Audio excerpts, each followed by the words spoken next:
قومی assembly Hamas سربراہ اسماعیل ہنیہ کے قتل کے خلاف مذمتی قرارداد منظور۔ قرارداد کی منظوری کے بعد ایوان میں اظہار خیال کرتے ہوئے وزیر اعظم شہباز شریف نے کہا کہ یہ خوش آئند ہے کہ یہ ایوان اسماعیل ہنیہ کی شہادت پر مشترکہ طور پر قرارداد لایا ہے۔ قرارداد کی منظوری پر ایوان اور تمام ارکان پارلیمنٹ کا شکر گزار ہیں۔ شہباز شریف نے کہا کہ غزہ میں 9 ماہ سے قتل عام جاری ہے۔ خواتین اور بچوں سمیت 40,000 سے زائد فلسطینیوں کو شہید کر دیا گیا، جبکہ غزہ میں اسپتالوں، اسکولوں اور میڈیا نمائندوں کو نشانہ بنایا گیا۔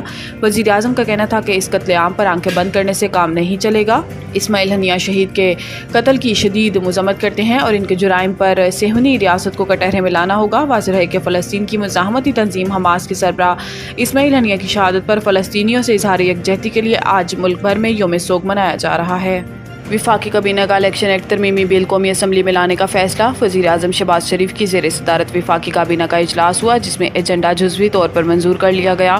وزیر اعظم شہباز شریف نے مظلوم فلسطینیوں کے ساتھ واشگاف الفاظ میں اظہار یکجہتی کرتے ہوئے کہا کہ اسماعیل ہنیہ کی شہادت فلسطینیوں کی آزادی کے خواب کو مزید جلا بخشے گی۔ ذرائع کے مطابق وفاقی کابینہ نے الیکشن ایکٹ ترمیمی بل قومی اسمبلی میں لانے کا فیصلہ بھی کر لیا ہے۔ یاد رہے کہ 3 روز قبل الیکشن ایکٹ ترمیمی بل قومی اسمبلی میں پیش کیا گیا تھا، جس اسپیکر قومی اسمبلی سردار ایاز صادق نے منظوری کے لیے پارلیمانی کمیٹی میں پیش کرنے کا حکم دیا تھا۔ اگلے روز قومی اسمبلی کی قائمہ کمیٹی برائے پارلیمانی امور نے الیکشن ایکٹ ترمیمی بل 8 اراکین کی اکثریت سے منظور کیا، جبکہ مخالفت میں 4 ووٹ آئے اور شاہد اختر نے ووٹنگ میں حصہ نہیں لیا تھا۔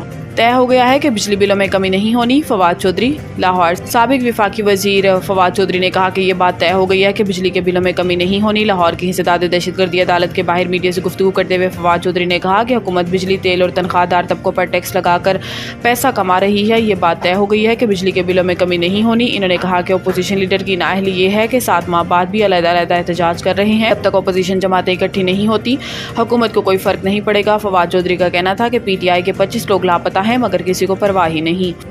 ملک بھر کی بجلی تقسیم کار کمپنیوں کی نجکاری کا نوٹیفیکیشن جاری۔ پاور ڈویژن کی جانب سے جاری اعلامیے میں کہا گیا کہ 13 کمپنیوں کی نجکاری کا پلان جاری کر دیا گیا۔ اعلامیے میں پاور سیکٹر کی 12 تنظیموں کی نجکاری سے متعلق بھی ہدایات جاری کی گئی ہیں۔